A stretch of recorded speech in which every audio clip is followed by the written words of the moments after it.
Hello and welcome to History Pub. Yay, it's right. I'm Debbie Monsiv. I'm the president of the Cottage Grove Genealogical Society, and I'm going to help Karen out tonight by being the MC for a little bit. And I just want to welcome you all to this wonderful venue, and I want to thank Bart and his staff for hosting. Yes. And I want to thank Zeth for the audio-visual, and Jim Lockhart for capturing the presentations on video, and they'll be uploaded to the CG Partners in History YouTube channel. But most of all, I want to thank all of you for coming out and supporting all of our organizations, and so we can share history of Cottage Grove with you all or surrounding areas. Thank you very much. And the 2025 sponsoring sponsors in history are the Cottage Grove Museum, Cottage Grove Genealogical Society, Cottage Grove Historical Society, Cottage Grove City Library, Singing Creek Educational Center, Oregon Aviation Historical Society, and Spirit of BMD. Our speaker this evening is Karen Rainsong, the Executive Director of Singing Creek Educational Center. And just so you know, half of the 50-50 raffle goes to Singing Creek, and the other half goes to a patron that holds the winning ticket. Karen has a BA from Cal State University Northridge in arts and is a certified I should have read this a few times today. And a certified naturalist certificate from the Siskiyou Field Institute in Oregon.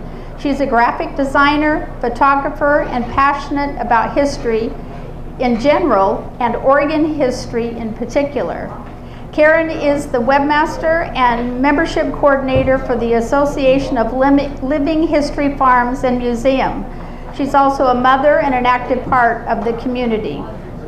Karen has been a teacher for over 30 years and is founding director of Singing Creek Educational Center, a living history nonprofit. The organization is currently celebrating its 10th year as an official nonprofit, and Karen and her staff travel all over Western Oregon providing engaging programs for youth, adults in history and culture.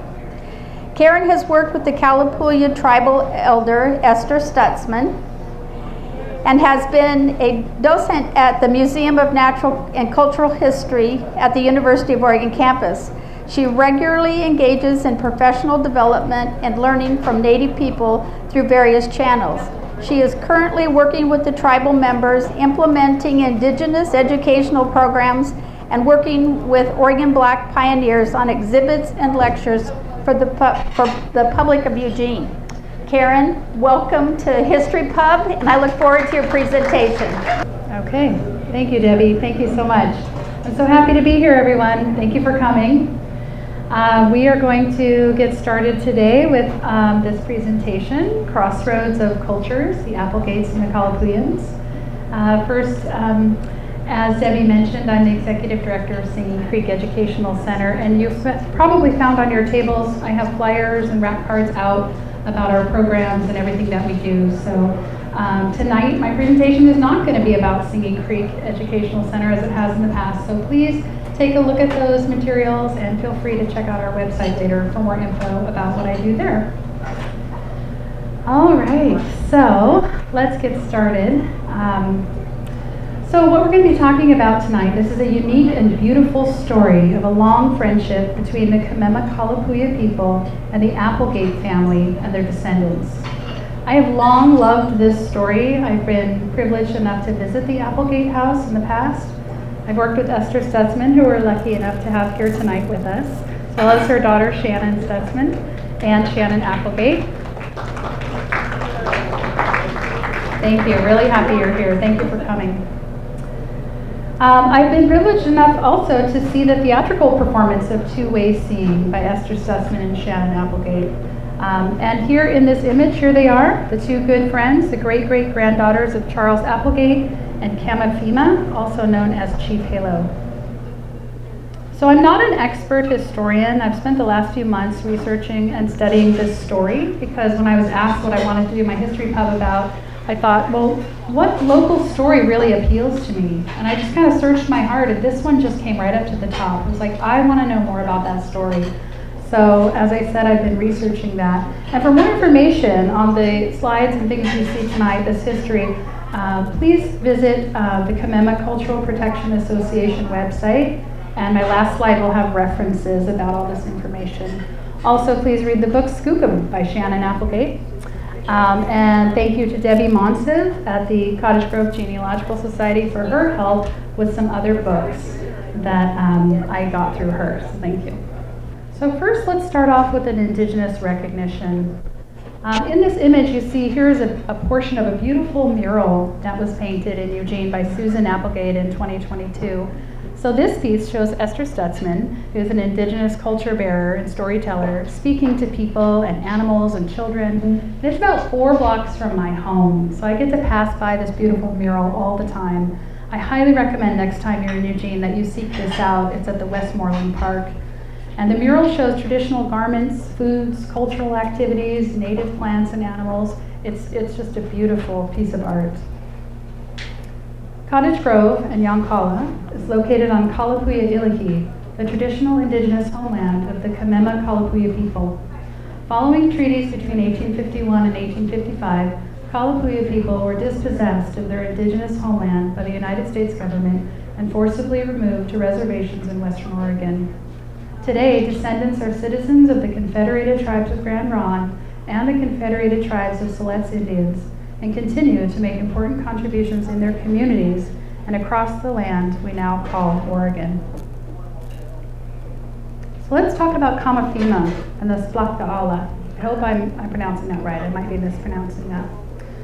So Chief Kamafima lived in Yoncalla with about a 60 to 70 member tribe in Splaka'ala, meaning Valley of the People, in eastern Yoncalla Valley.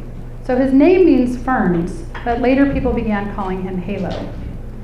By the time the white men came, the band had ponies, dogs, women, some affluence, and this culture ate camas bulbs, tarweed, fish, grasshoppers, venison, and had a traditional seasonal round. Camas was primarily dug by the women and was cooked in large underground pits.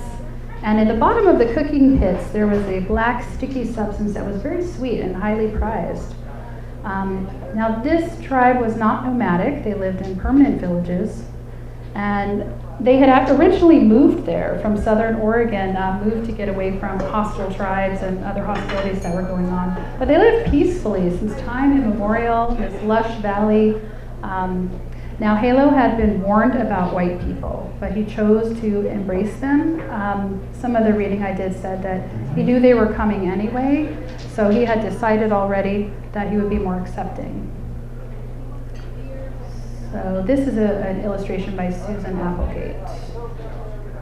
So the Applegates leave for Oregon. So here we have some pictures of Charles Applegate, Lindsay Applegate, and Jesse Applegate. This is a drawing of him. And these are who they married, their wives. So Charles and Melinda, Lindsay and Elizabeth, and Jesse and Cynthia. Now Melinda and Elizabeth were sisters, the Miller sisters. And the reason why we don't have any photographs of Jesse Applegate is he refused to have his photo taken his whole life. There are no known photographs of Jesse Applegate that I could find. Apparently he was not described as a good-looking man, and he preferred to just, if anybody wanted to make an image of him, they had to draw it. So they left Missouri in 1843 for the Oregon Territory via the wagon train. And what happened was the wagon train was so huge, it developed quickly into 2 different groups. The quicker group that wanted to go up front that had less cattle, and then the cow column was in the back. They had lots and lots of cattle, and they were moving much more slowly. So Jesse Applegate became the leader of the cow column. And just to kind of give you a sense of the writing of the time, I'm going to be telling you guys, saying a lot of quotes from some of the books and things that I found. So this is a quote from Professor Joseph Schaefer about Jesse. It is the universal testimony of the 1843 immigrants that Applegate more than met the requirements of the exacting office by his accurate knowledge of the difficulties to be encountered his resourcefulness in overcoming them, his tact and courage, his commanding personality, and with the kind, helpful spirit he always manifested, he not only held the uniform respect of all these staunch frontiersmen, but won their loyal affection. So he was a pretty good leader. He was well known as a leader. So when they got to the Columbia River after this long, daunting journey, they had encountered some tragedy on the Columbia River near the Dalles. This was in 1843. So when they got to the Dalles area, they had to fashion boats out of driftwood to get through the river. And unfortunately, there was an accident, and 2 of the Applegate sons were lost, were drowned in the river. That was Lindsay's son and Jesse's son, Warren and Edward. They were 10 and 9 years old, and one older man drowned with them. This was an absolute tragedy for the families, as you can imagine, and it was very difficult for them to go on and continue on their Oregon Trail after this. I have a quote for you. "Whirlpools looked like deep basins in the river, the lapping, splashing, and rolling of waves. Presently there was a wail of anguish, a shriek, and a scene of confusion in our boat that no language can describe. The boats we were watching disappeared, and we saw the man and the boys struggling in the water." So as you can imagine, this was really hard, and in the accounts, later memoirs of this episode, the women had to yell at the men, "Men, don't quit your oars or we'll all be lost," because the men were so anguished seeing the boys drowning that they rushed to the sides of their boats and dropped the oars, but they had to go back and pick them up or everybody would be lost. Now we have a quote here from Lindsay Applegate. This kind of sheds some light on how this impacted their family for the rest of the time they were in Oregon. "Oh, how we could have enjoyed our hospitable shelter if we could have looked around the family circle and beheld the bright faces that accompanied us on our toilsome journey almost to the end. Alas, they were not there. That long and dreary winter with its pelting rains and howling winds brought sadness to us. Under these sad reflections, we resolved, if we remained in the country, to find a better way for others who might wish to emigrate as soon as we could possibly afford the time." So you can see that they didn't want others to suffer as badly as they had, and that was the start of founding the Applegate Trail. So they settled for the first 3 years in the Salem area. This is a photograph of Melinda Miller Applegate. So it was a prosperous and lush time for them. They started building their log cabins and their farms. They built mills. They had lots of neighbors. Things were going pretty well for them, and the women didn't want to leave. So in the book Skookum that I read, it's a fabulous story. If I can digress for a minute, there's so many wonderful points of view of the women in that book. And it's oftentimes you hear so much about what the men have done in history, and the men were leading and they were working in politics and all these things, but to hear from the women is a really great, interesting viewpoint. So I highly recommend you check out that book if this story is interesting to you. So Jesse Applegate in 1844 surveyed the town site of Oregon City, the first incorporated American municipality west of the Rocky Mountains. And the following year, he played an important role in the development of the provisional government, helping revise the organic law, Oregon's first constitution. So the brothers lived near each other in Salem, and there were many offspring to help them with farming and other chores. In fall of 1847, new immigrants were coming to their door all the time, people coming here from the Oregon Trail, and the families were really worried about cholera and influenza and other diseases coming into their families. They had just established there, but they opened their doors anyway. They had strong values of being kind, decent, hardworking people who would help anyone who needed it. Melinda and Charlie Applegate eventually had 15 children. I know, right? Not all of them survived, as you can imagine. Some were lost when they were very young. I thought this was interesting that one of Lindsay Applegate's son was named Jesse Applegate after his uncle. And one of the women was heard to remark, "Lord, as if one Applegate isn't enough to carry around." And you can see here that in 1847, Melinda Applegate was pregnant with her 11th child, if you can imagine. All right, so the initial exploration party, Jesse Applegate decided to get some of his Applegate brothers and others to go along with him to explore the southern part of the Willamette Valley. So in 1846, he brought 15 men and horses on this trip, and they went down exploring. It's when they first encountered Yoncalla. They wanted to create this Applegate road through the southern mountains. So the story goes, they were traveling south, and it was a long, hard trek. The horses were tired and dusty, and all of a sudden, the horses perked up, and their heads popped up, and their nostrils flared, and they got this sudden burst of energy, and they started running headlong. They couldn't hold them back, and they ran right into this gorgeous, lush valley in Yoncalla with tall grasses perfect for horses to graze in. And so the men called it horse heaven. But the Applegate Trail that they forded that year, that the wagons took, ended up becoming like a human hell, not like a heaven.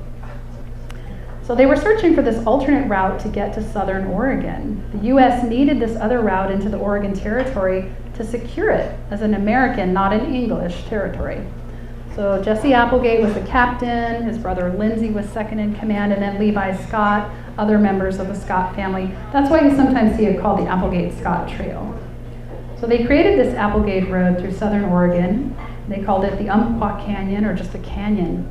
And in 1846, 100 wagons took this Applegate's cutoff road. But unfortunately, he had underestimated the distances, and it was a terrible road. It was steep, there was a rocky stream bed. Winter arrived early, and the rains caused the trail to wash out. Big boulders blocked it. And the settlers that made it through told mean stories about the Applegates that were really unfounded. A lot of things got published in the paper that were just trashing the Applegates, saying horrible things about them. But the Applegate men chose to stay silent about it. They would not respond. They would not defend themselves in the newspaper. They just hoped that it would blow over. So as part of that, also in 1846, you have the Whitman massacre that happened. And the settlers were really upset by this. So in January of 1847, Jesse Applegate takes a band of men to try to cross the Umpqua Mountains to get a message to a California naval commander to get help so they could have a war with the Cayuse, who were part of the Whitman massacre. So can you imagine crossing those Umpqua Mountains in January with just horses in the deep snow, very little to eat? They asked Joe Meek, the mountain man, to do it, and he refused. He said, absolutely not, that's crazy. Don't cross those Umpqua Mountains in the winter. But Jesse Applegate was determined. He thought this might be a way that he could save his reputation with the people. So they didn't make it. They failed. They got up in the mountains. They couldn't make it any farther and had to come back. But this was another time that they stopped in Yoncalla on the way back. They surveyed the land. They looked at it. They thought about moving there. They investigated. And all these times that they were going and looking at the land, Kamafima and his men were watching them. He knew that they were there. So there's a quote here from Lindsay Applegate about this. It was important to have a way by such we could leave the country without running the gauntlet of the Hudson's Bay Company forts and falling prey to Indians which were under British influence. So, first encounters with Chief Halo or Kamafima. Here's an image of Susan Applegate with her beautiful painting of the Applegates and their first meeting talking with Kamafima. So the Applegates met with Kamafima, and he was surprised to learn that they were speaking Chinagwawa. They were very fluent in Chinagwawa, and they brought him lots of gifts, and they showed him great respect as the head man of his tribe. They asked permission to live there, and Chief Halo granted it. He thought that they were very respectful and very nice, and he liked them.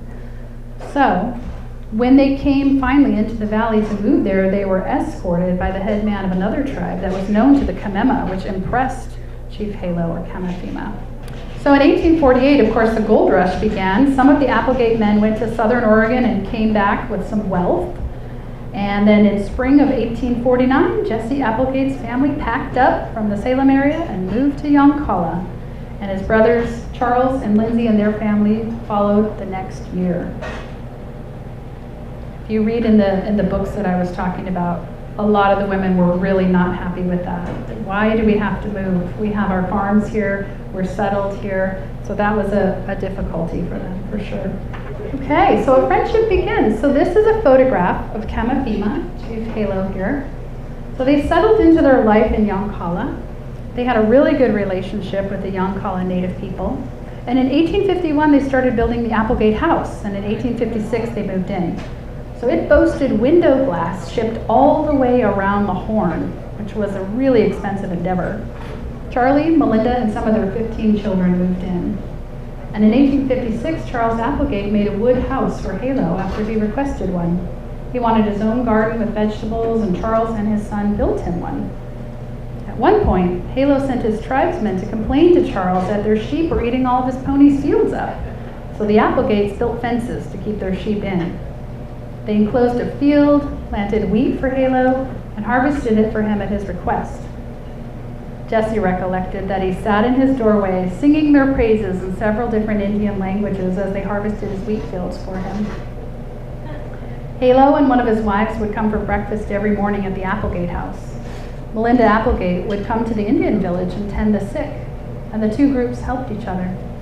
Halo was good friends with Charlie and asked his advice about numerous things. And they always spoke in Chinook Wawa. Halo never learned English. He called the whites Bostons, and he was interested in their ways. The descendants are still good friends to this day. And this friendship is unique. You know, we don't often hear of these kinds of deep relationships between white settlers and Native people. It's really special and really unique. And I think as people that live here in this area, it's something we can be proud of and that we can hold on to as part of our history, something we can point to and say that's really special. And then of course you see here Kamafima's children, Jacob, Paul, known as BL, John, Moliette, and La Louise. All right, so this is a house divided. This is a picture of the Applegate house, the Charles and Melinda Applegate house, called the Great House. So it was built with two distinct sides. It was so strange. It was divided literally down the middle with a women's side and a men's side, and one great stone fireplace in the middle between the two living rooms that looked out on either side. The fire was on either side. So each of the sides had their own doorway, their own sitting room and staircase to the upper bedrooms, and the kitchen in the back was put in the 1860s after much complaining by the women. They were really tired of trying to cook over the small stone fireplaces. There's a quote here: "It appeared that only the smoke was permitted to mingle as it passed through the bedrooms over at Charlie Applegate's house," people would say. So Halo Rock, this is one of the most sacred places to the Kamema. It's at the center of much of the beliefs about ancestors and religion. The ancient markings are not merely unknown, as some scholars and educators have surmised. The Kamema of today know and understand what the markings mean and how they pertain to the tribe and the local area, and they prefer not to share that information. It's private to their families. So even though this is a sacred place in the Yoncalla area, I ask you not to try to look for it. Just leave it as a sacred place for them, because the rock has suffered some vandalism. I'm going to attempt to show a video, a portion of a video. This is a two-way seeing video with Esther and Shannon. The whole video you can find on the Archaeological channel. I just took a short 5-minute clip here that we're going to watch if it works. Well, let's try this. Okay, I'm going to hit play. We're going to dim the lights, and I think you'll really enjoy this.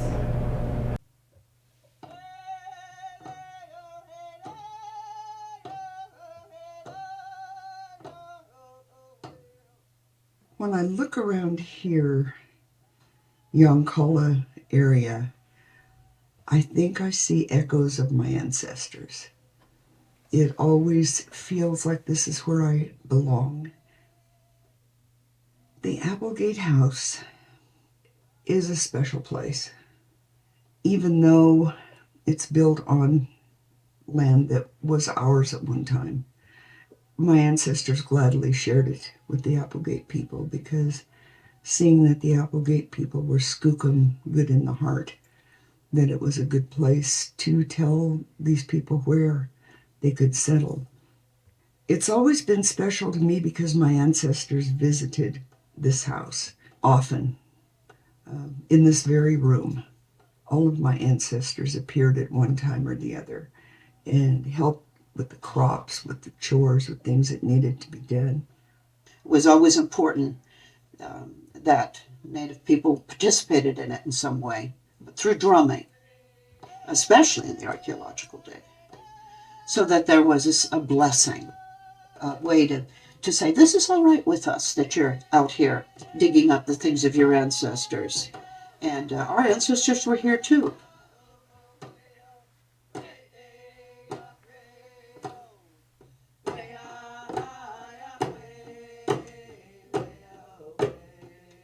You know, I always wondered why Kamafima decided to have Charlie live on this particular spot. It's almost the closest one to his actual village. Mm-hmm.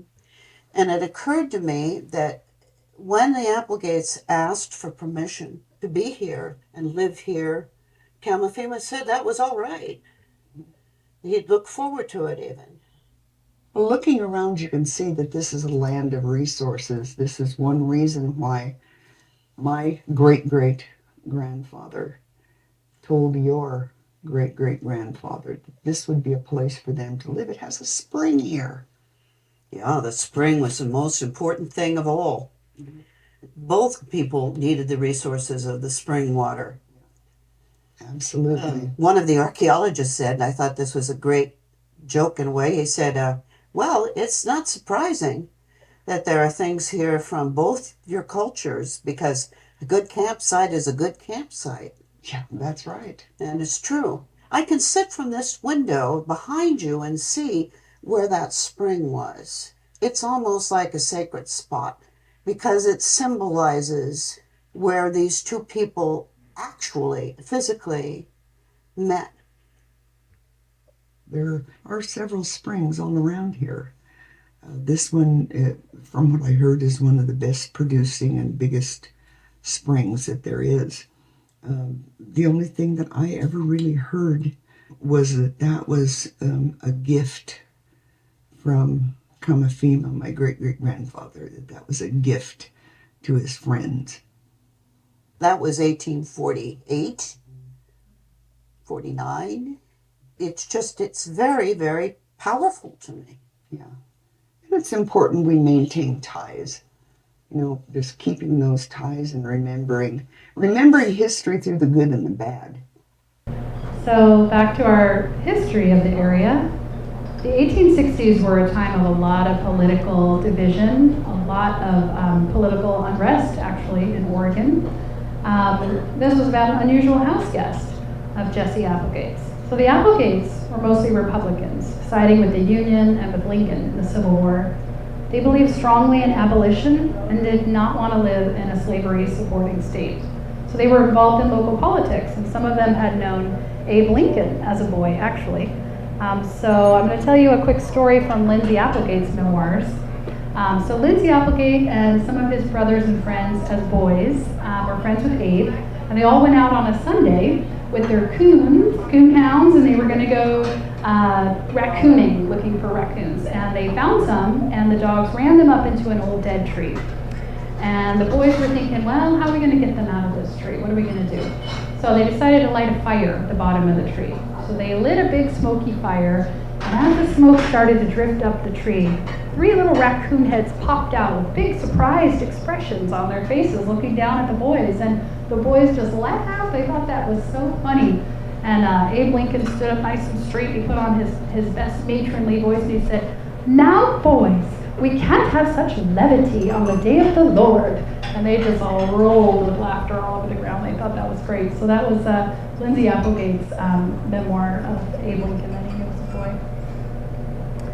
So Joseph Lane was considered an enemy to the Applegates. He was active in starting the Knights of the Golden Circle, and that was a group that was trying to get the Western states to secede from the Union and side with the South and participate in enslaving blacks, Native Americans, and Asian people. So Joe Lane was actually harassed on his way down to the southern Willamette Valley, having to go through crowds of people that were Unionists, and the story goes they were throwing rotten eggs at him and apples and all kinds of things, bullying him, and just really letting him know how he felt about his politics.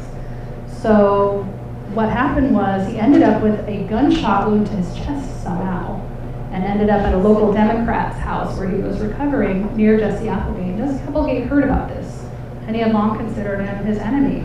But he took his wagon, and he rode over there, and he picked him up. He picked up Joseph Lane, he brought him to his house, where he nursed him back to health, and his wife Cynthia helped as well.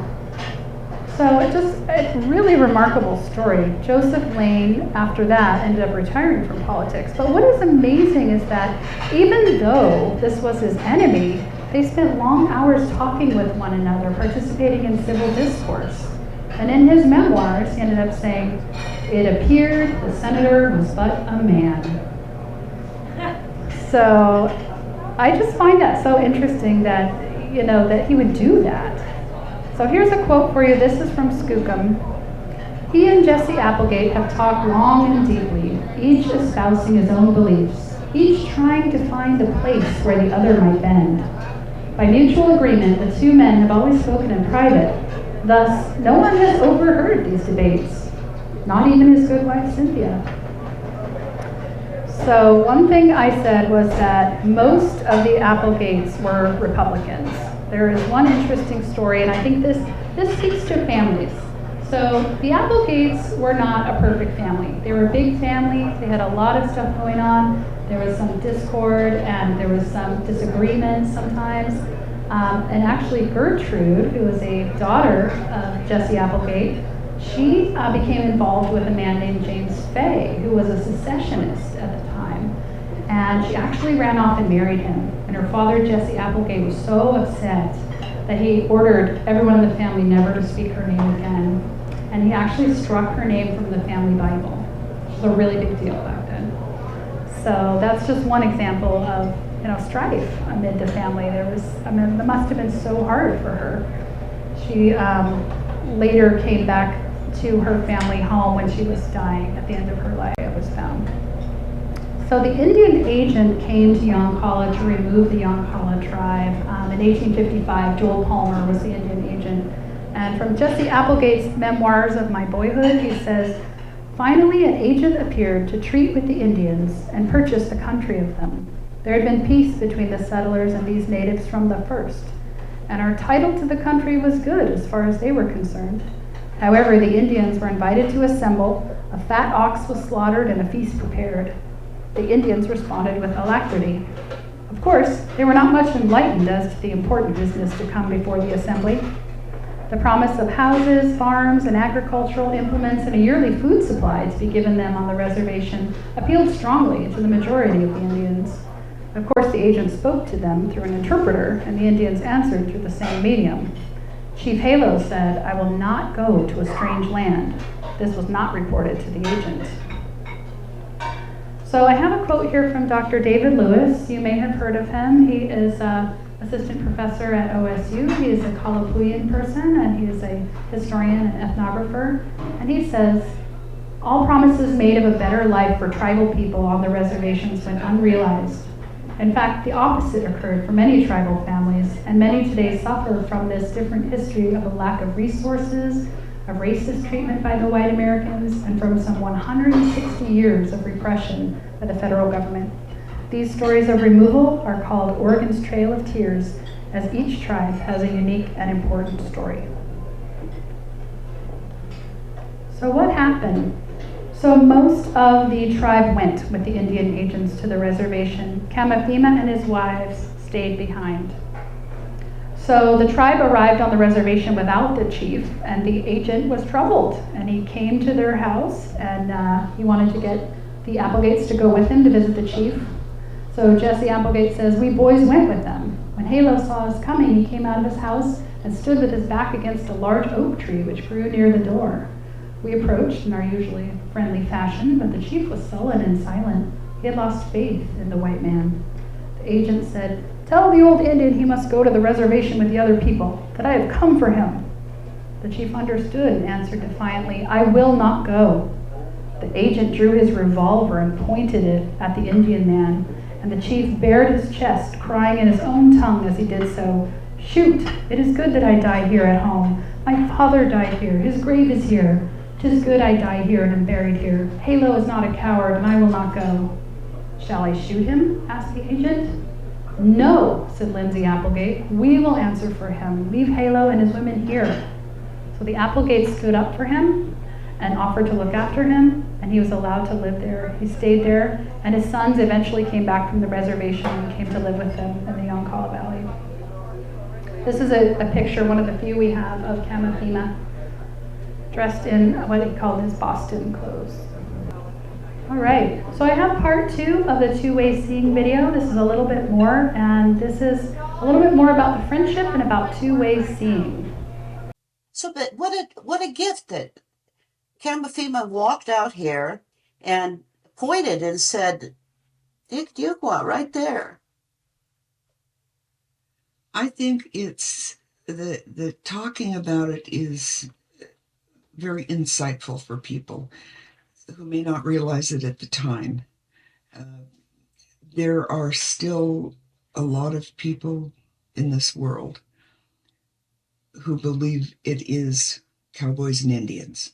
And that's one of my favorite phrases, because so many people believe that there's such great animosity between the two races of people, and it wasn't true.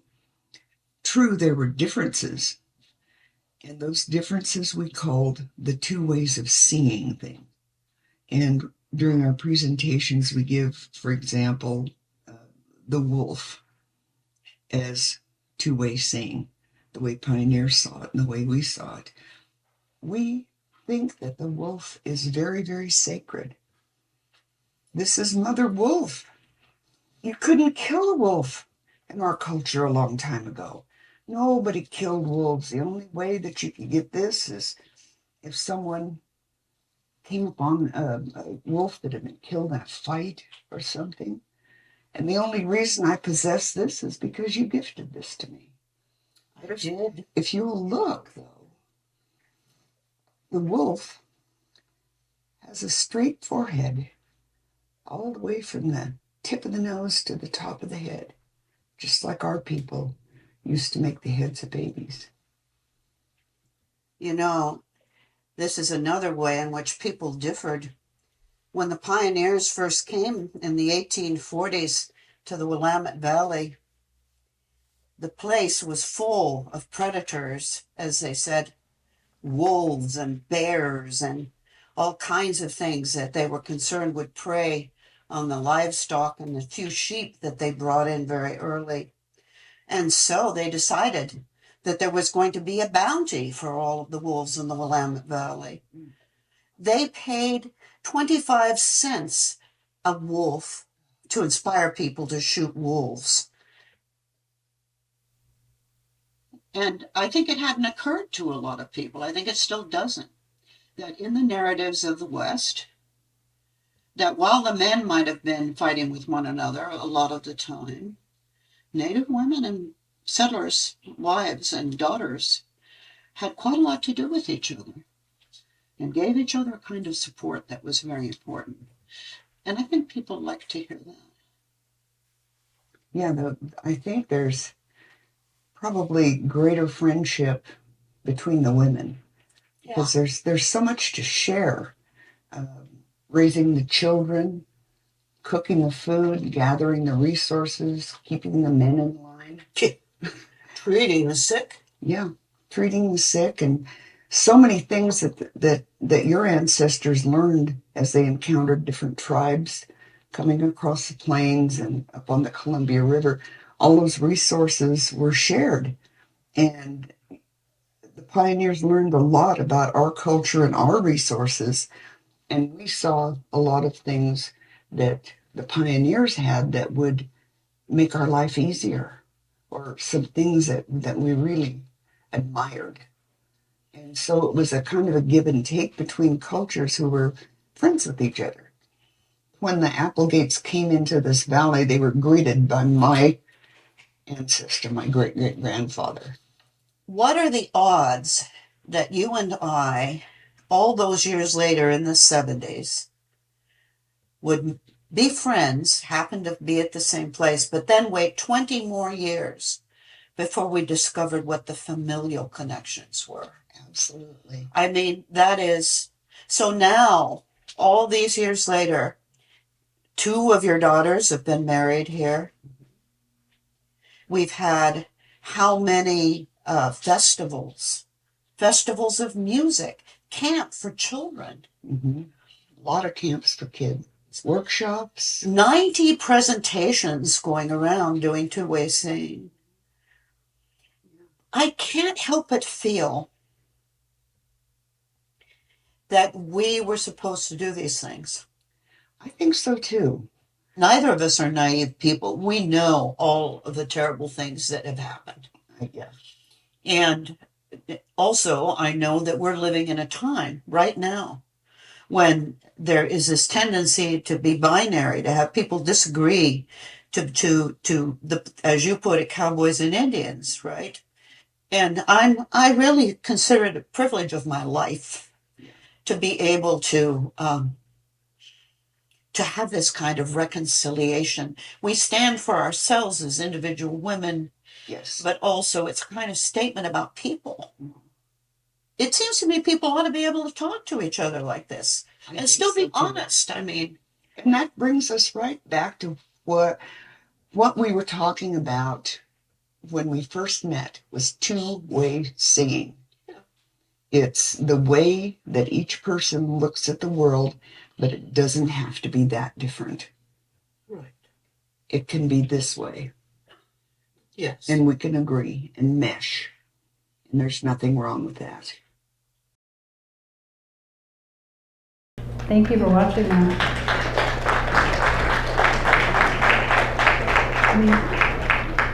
Thank you so much, Esther and Shannon, for this beautiful video and all that you've given us. So let's talk for a minute about Kamafima's family. So throughout his life, Kamafima stayed connected to the Applegates, and his sons returned from the reservation in 1891 and took up allotments of land in 1892. And in order to do that, they had to have a surname, so Fern was chosen. And he has descendants across Oregon today. So Halo's oldest son, John, was blind from a young age. He worked hard on farms of the white man. And BL, or Paul, as he was known, did not want to be taught to read or write. He said he was already versed enough in his people's teachings. There's also a love story about BL and a woman he wanted to marry from another tribe up north by the Columbia. So he was told he had to get 50 ponies to buy her from her father, the chief of this tribe. But it's a long story. He was not able to get them, and he returned back to Yoncalla. Well, sometime later, this wonderful woman that he wanted to be with showed up, having walked all the way down to find him. And she was nearly dead from exhaustion. He nursed her back to health, and they stayed together. It's just a beautiful love story of triumph over adversity. So I have another quote here. This is from The Halo Trail by Anne Applegate Cruz. Lindsay Applegate and his family moved to Ashland in 1860. Chief Halo was very sad to see them go. The sons were as dear to him as were his very own. When they returned for a visit, he welcomed them with joy. And later, during the Civil War period, when Ivan came back in his blue uniform and army cap, his insignia denoting his rank of officer, that filled Halo with delight. Then came Lucien, now a sergeant. These two had been little boys when they came to the valley, and now each was a great chief. Halo felt that his pride in these boys had been justified. So just a remark on that too. Keep in mind that a lot of these different journals and histories, they're all told from the point of view of the author. So they will differ, and some will portray people and events in a little more of this light or that light. So, obviously keep that in mind as you're reading historical accounts. This photograph here is Mac Fern, grandson of Chief Halo. This picture, I love this picture. So this story that you've just heard about, witnessed tonight, for me, this story is a testament to goodness, kindness, and decency. It's about hope. And like it was said in the video, it's about people. I'm asking you all to carry home with you tonight a piece of this hope and just to be good people to each other. We can listen and learn from each other, even if we don't always agree, as Esther said. This is an image of Esther's daughter Shannon and her group Splatka'ala performing a song at the dedication ceremony of the Kalapuya mural in Eugene. So this was a day of hope for me as well. I really encourage you to visit this mural, to read the book Skookum, and I promise you will find the book very interesting and a lot in there for anyone who's interested in the history of this area. All right, so thank you very much for that, and I want to move on to talking about something really quick. Myself and some friends have started working on a Champate Mountain renaming project. If you are interested at all in this, please feel free to ask me more about it or take one of my cards or write down my email. So this is Spencer Butte in South Eugene. A group of us have looked into the history of that, and the question is, who is Spencer? There are a couple of different accounts in historical books that don't agree on who Spencer was. There's varying accounts. So it is, the Kalapuya word for that place is Champate, or Champate. And that word means rattlesnake place, places of rattlesnakes. So anyone who's hiked there has probably seen the signs that say beware of rattlesnakes. I don't know if I've ever seen one there, but I know they're there. And we are working really hard to get this mountain renamed. We're working with the Oregon Geological Names Board and others. So if you are interested, I know in this climate we're in right now, this year, it might be a very difficult uphill climb to get this name changed. But if you'd like to lend your support, please do. And that's my pitch for that. All right. So I think that is it for me, unless you have questions.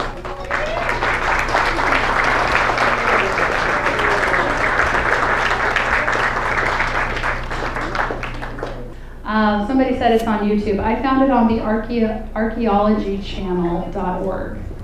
So if you do a search for it in Google and you put in two-way seeing Esther Stutzman or Shannon Applegate, you should be able to find it.